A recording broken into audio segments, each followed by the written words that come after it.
I can't make a quitter successful.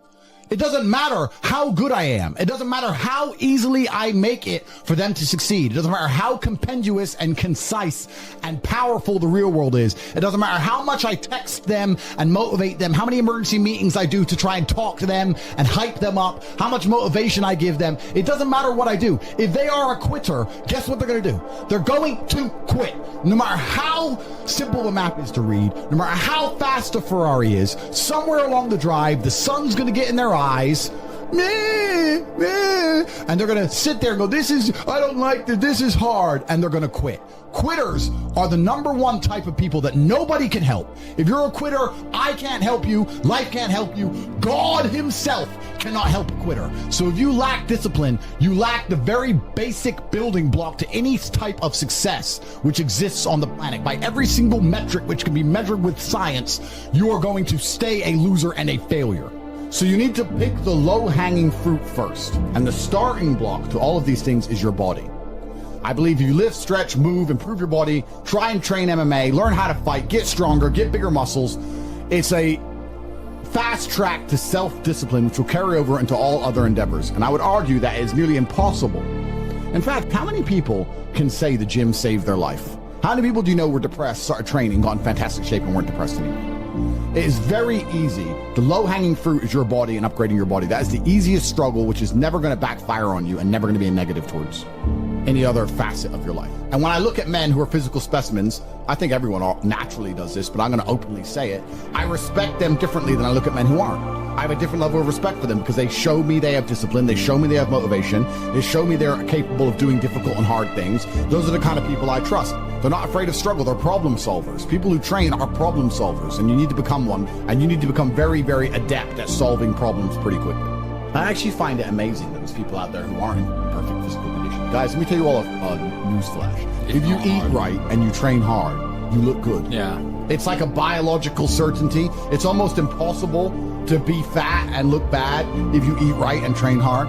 Your body will react and give you exactly what you want. So why don't you all look like superheroes?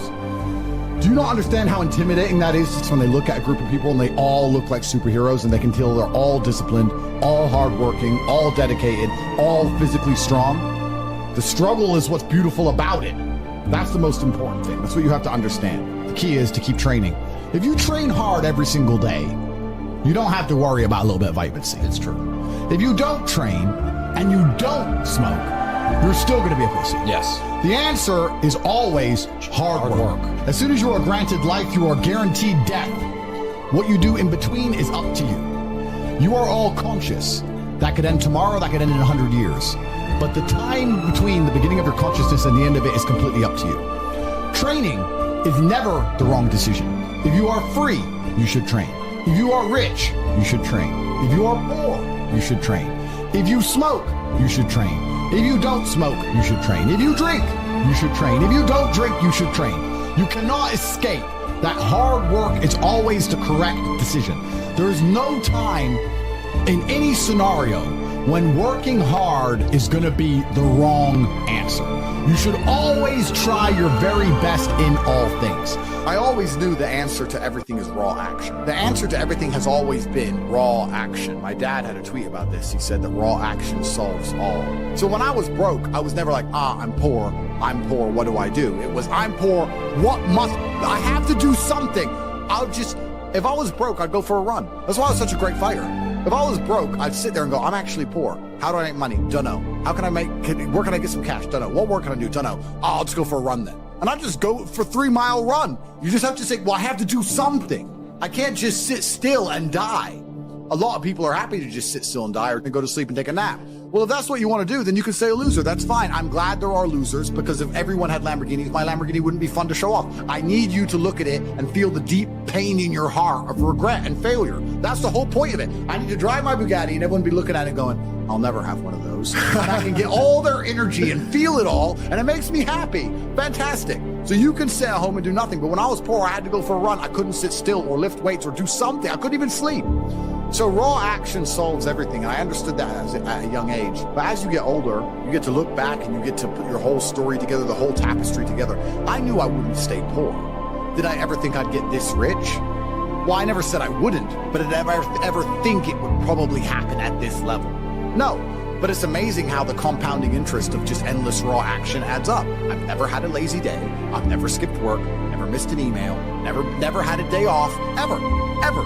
You name if you were to go through the last 3 years of my life, you will see that there's never been a day where I wasn't doing what I was supposed to do. And it all just adds up, and then monumental success comes, and you get to laugh at everybody else, ha ha ha, and life's great. I find it amazing that, like, I speak to people my age, and I say, in my 20s, I spent maybe, I don't know, let's say 3 hours a day. What's a decade of 3 hours a day? Let's just say 10,000 hours. I spent 10,000 hours in the gym, training. You're the same age as me. What did you do with those 10,000 hours? They can't even tell me what they did. What did you do? Watch TV, go out, go pub, sit around, sleep, nap, chase women? What did you actually do? We had the same amount of waking hours and the same amount of minutes. I know where 10,000 hours of my minutes went, and that's why I'm the champ. That's why I have 4 title belts above my bed. That's how I spend my 10,000 hours. Tell me what you did with your 10,000 hours, which is equal to, comparable to, or superior than how I spent my time. And they can't even name what they did with any of their time. They're like, don't know. So if you're 16, you need to be using every single waking minute towards things you're going to remember. You're going to remember training. You're going to remember working hard. You're going to remember trying to make money. You're spending your life and wasting your time doing things you're not even going to be able to recollect in a few years. You're going to wonder why you fall behind the people who don't waste time. Time is the ultimate currency. Time is money. Time is also strength and power and networks and connection. Time is everything. You can convert it.